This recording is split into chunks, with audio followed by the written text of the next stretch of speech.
Y aura-t-il un avis de tempête sur le jadis grand parti de la droite et du centre? En tout cas, on connaîtra la suite et l'avenir politique des Républicains une fois qu'on saura qui sera son nouveau patron, puisque les candidatures s'annoncent au fur et à mesure à la présidence du parti Les Républicains. Après Éric Ciotti, c'est l'ancienne jupéiste Virginie Calmels qui a déclaré sa candidature à la présidence du parti pour succéder à Christian Jacob. Les rumeurs courent aussi sur d'autres annonces de candidatures qui pourraient venir, comme pourquoi pas, tiens, le patron du groupe Les Républicains au Sénat, Bruno Retailleau. Quoi qu'il en soit, être président de ce parti, pourquoi faire? Ce parti peut-il revenir un jour au pouvoir, lui qui tenait tous les pouvoirs dans le pays jadis? On va en parler avec nos deux invités dans le débat de Sud Radio Midi. Bonjour Julien Dive. Sud Radio Midi, Jean-Marie Baudry. Bonjour Julien Dive. Bonjour. Soyez le bienvenu sur Sud Radio. Député LR dans l'Aisne, Les Républicains. Nous sommes également en direct sur Sud Radio avec Luc Gras. Bonjour à vous Luc Gras. Bonjour. Politologue, bienvenue à vous également sur Sud Radio. Vous qui nous écoutez, vous nous appelez 0826 300 300. Peut-être êtes-vous des militants de ce parti ou alors d'anciens militants de ce parti. 0826 300 300. Quel est l'avenir des Républicains? Avant de parler de l'avenir, si vous le voulez bien, parlons aussi du passé. Parce que je le disais, jadis ce parti détenait tous les pouvoirs, que ce soit le Sénat, l'Assemblée nationale, la majorité, la présidence de la République, c'était sous Nicolas Sarkozy. Ensuite, sous François Hollande, c'était le premier parti d'opposition. Une date lui a été fatale, en tout cas lui a coûté cher, c'est l'échec de François Fillon à la présidentielle, dès le premier tour des élections présidentielles en 2017, Chloé Leblay. Oui, alors voilà, donc cet échec assène un coup républicain. Depuis, le parti descend en flèche jusqu'à voir Valérie Pécresse atteindre 4,8% seulement aux dernières élections. Donc ce score, c'est le pire de toute l'histoire de la droite dans ce scrutin. Et ce n'est pas à l'Assemblée nationale que les Républicains renflouent leur influence. Le parti a perdu plus d'une quarantaine de sièges. Donc voilà, les Républicains en perdent de vitesse, mais aussi en perdent d'adhérents. Moins d'un tiers des militants revendiqués auraient renouvelé leur carte au 1er juin 2022 selon Capital. Alors maintenant, les regards se tournent vers l'élection du président du parti en décembre pour peut-être regonfler les Républicains. Une élection d'ailleurs repoussée pour faute de candidat naturel. Laurent Wauquiez a décidé de ne pas briguer la succession de Christian Jacob à la surprise de nombreux adhérents. Merci à vous Chloé Leblay. Un tableau qui peut vous paraître un peu sombre, Julien Dive, mais est-ce que vous vous reconnaissez dans le tableau? Il est un peu sévère puisque même si effectivement il y a eu une perte de quarantaine de députés aux dernières législatives, on nous promettait pire. Je rappelle qu'à un moment on promettait même presque plus de groupe parlementaire. On a quand même 62 députés. On est, je pense même aujourd'hui le mouvement politique à l'Assemblée nationale incontournable, puisque nous votons en responsabilité, nous aurons l'occasion d'y revenir dans le débat, mais nous votons en responsabilité, nous faisons avancer des propositions. Mais je veux pas que ce soit l'arbre qui cache la forêt, parce qu'en réalité, nous sommes la première force au Sénat, puisque nous sommes majoritaires au Sénat. Nous sommes la première force dans l'ensemble des collectivités, que ce soit les régions, que ce soit les départements, que ce soit les villes et les communes moyennes. Donc en réalité, il y a effectivement des revers aux dernières présidentielles, les législatives également. Pour autant, je crois que nous arrivons à résister. Je pense que c'est malheureusement aussi peut-être à nous remettre en cause, à savoir travailler différemment. Ça fait partie du chantier que va avoir le président, le prochain ou la prochaine présidente du parti, avec son équipe. Je pense qu'il y a tout à reconstruire, tout à rebâtir dans la famille politique, de manière à donner envie aux Français de nous écouter. Ça commence déjà par là, et ensuite de nous rejoindre. Et choisir aussi l'orientation politique, parce qu'entre un Éric Ciotti et une Virginie Calmels, évidemment, ancienne jupéiste, il est évident que le parti ne suivra pas forcément la même direction. Ce sont les deux premiers candidats officiels à la présidence du parti. Tiens, Julien Dive, à l'instant, vous avez employé un mot qu'on entendait souvent dans la bouche d'un ancien membre de votre parti, Jean Castex, qui disait régulièrement « en responsabilité ». Ce qui me fait penser au fait que beaucoup d'anciens des Républicains sont un peu partout, sauf dans votre parti, qu'ils soient du côté de la République En Marche, enfin Renaissance, ou alors qu'ils soient même partis à la droite de votre parti. 0826 300 300. Muriel nous appelle de Béziers. Bonjour à vous Muriel. Bonjour tout le monde. Et je voulais saluer Monsieur Gras, que j'ai très très bien connu, puisqu'il est attaché parlementaire d'un de mes amis, Élie Abou. Voilà, si s'en rappelle. Effectivement, ancien député. Tout à fait, il s'en souvient peut-être. Écoutez, on est ravis que vous rencontriez sur Sud Radio. Non, c'est sympa, voilà. Parlons maintenant de votre parti, ma chère Muriel, parce que vous êtes une ancienne militante. Nous sommes le phénix qui renaît de ses cendres, voilà. Moi, alors, les meilleurs sont chez Macron, hein, je vous signale quand même, mais ça, on ouvre la gamelle, il n'y a que ça qui compte. Les autres sont restés, et les fidèles, aux Républicains. Donc, de toute façon, c'est un parti maintenant qui est en reconstruction et qui doit avoir une bonne assise. J'espère que les candidats, pour le moment, on n'en connaît que 3. Hein. Vous avez oublié le vice-président de la région Île-de-France. Oui, vous avez raison. Voilà. Et peut-être Pradier au mois de septembre, voilà. Mais il y en aura certainement d'autres. Hein. Et si je reviens maintenant à la question qu'on posait dans ce débat, ma chère Muriel, vous avez parlé d'un phénix qui renaît de ses cendres. Est-ce que pour vous, ce parti a vocation à revenir un jour au pouvoir? Oui, tout à fait. Vous en êtes convaincu? Tout à fait.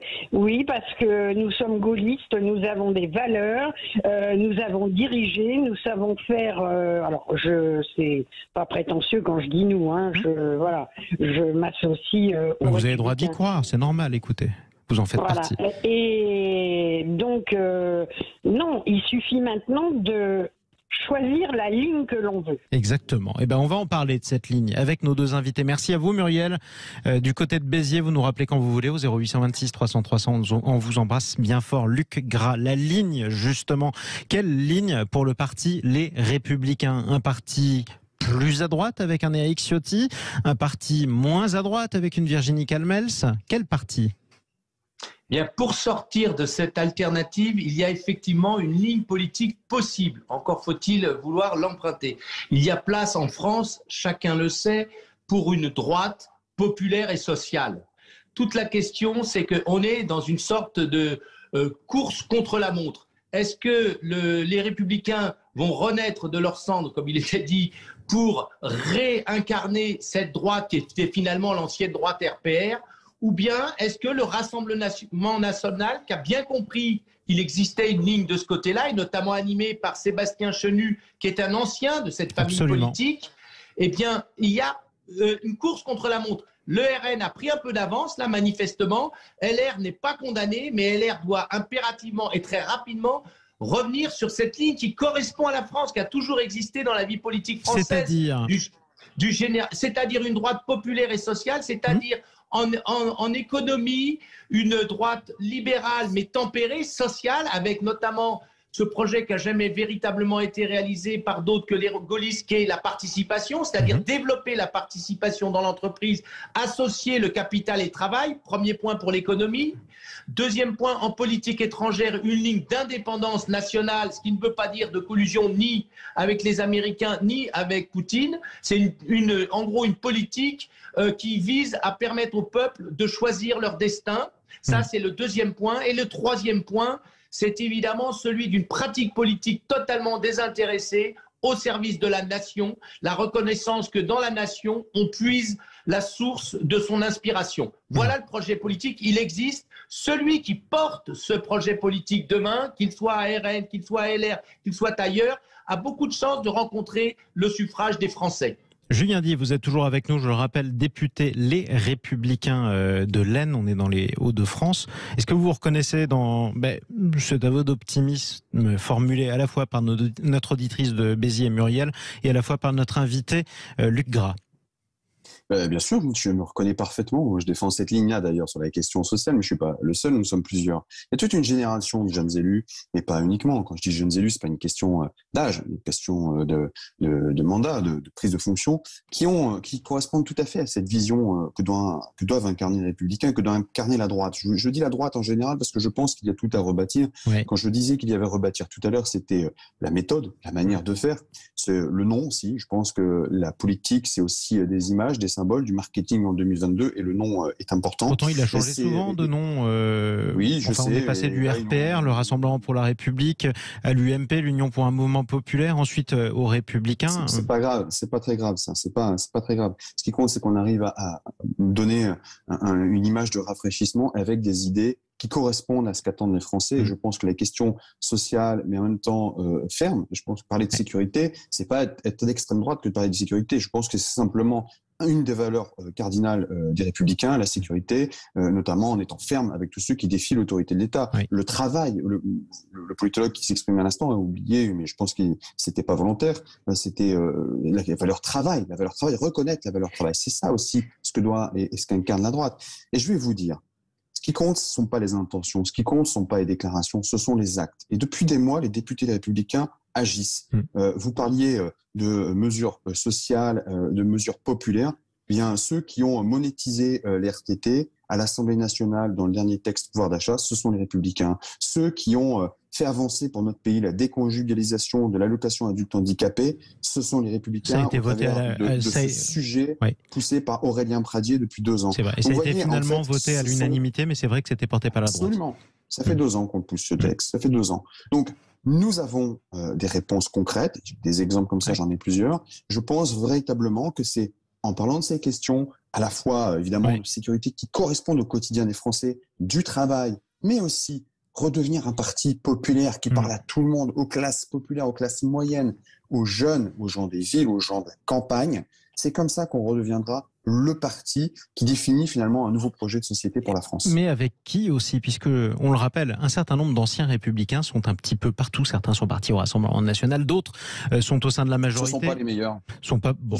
Ils apprécieront. Et parlons aussi par exemple du ministre de l'Intérieur. Lui aussi parle tous les jours de sécurité. Gérald Darmanin, il est de votre région. Julien Dive, c'est un ancien membre de votre parti. Il est proche de Nicolas Sarkozy et il est ministre d'Emmanuel Macron. En tout cas, il est ministre du gouvernement sous la présidence d'Emmanuel Macron. On en parle dans un instant. Est-ce que les Républicains peuvent revenir un jour au pouvoir? 0826 300 300. Vous continuez à nous appeler, que vous soyez membre ou ancien membre d'ailleurs de ce parti. On se retrouve dans un instant sur Sud Radio. Ils étaient plus de 300 il y a une dizaine d'années. Ils sont moins de 100 aujourd'hui. Je parle des députés, les Républicains. Le parti, le grand parti de la droite, peut-il un jour revenir au pouvoir? C'est la question qu'on se pose avec nos 2 invités. L'un d'eux est député LR.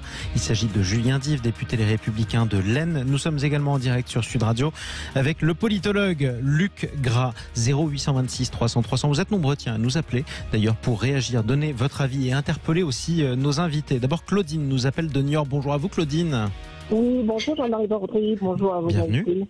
Oui, est-ce que pour vous ce parti a vocation à revenir un jour au pouvoir ou pas?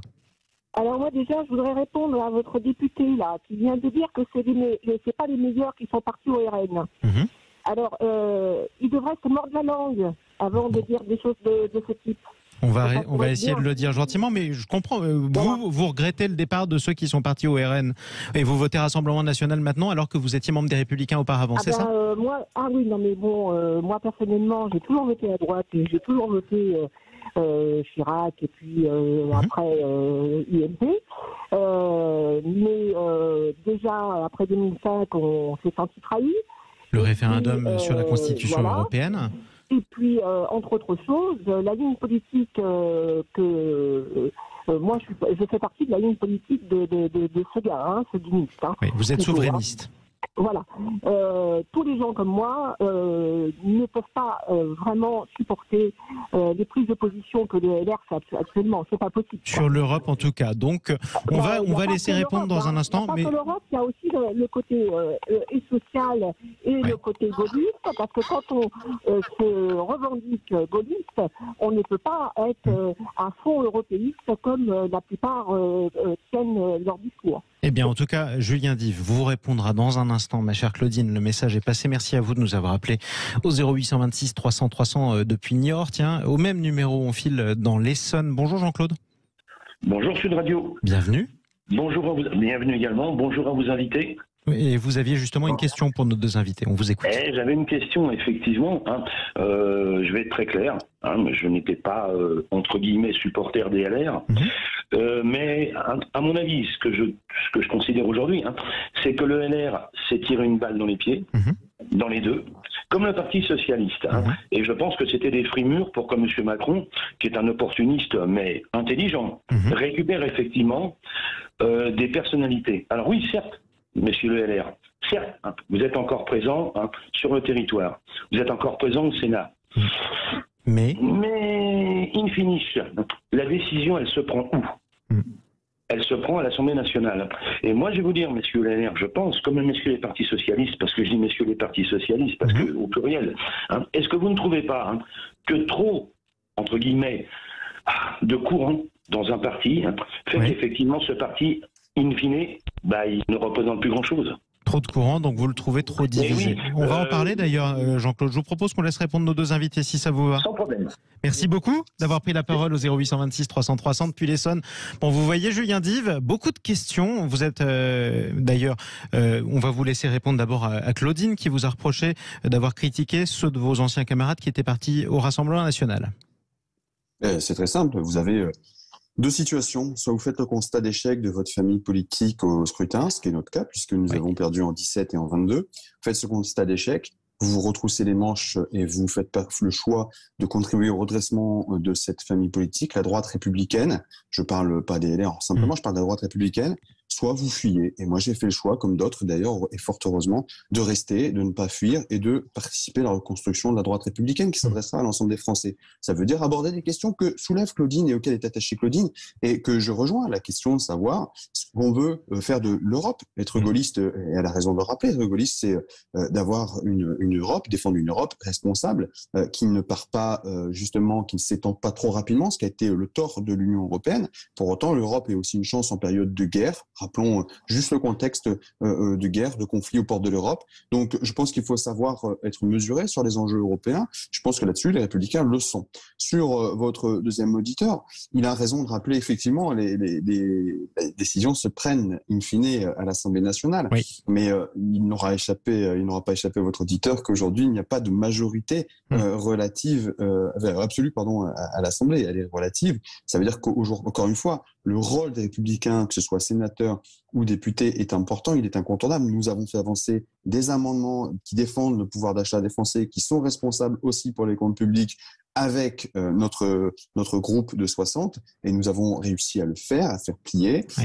Et puis, n'oublions pas que les commissions mixtes paritaires, les CMP, qui interviennent juste à l'issue entre le Sénat, entre les sénateurs et les Républicains, sont composés et les députés, pardon. Voilà, entre sénateurs et députés. Donc effectivement, en CMP, nous sommes majoritaires. Donc vous pesez encore au Parlement et vous teniez à le rappeler. Le mot de la fin pour Luc Gras, justement.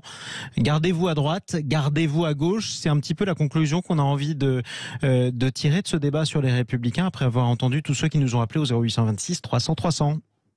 Oui, mais on voit qu'il y a du bon sens.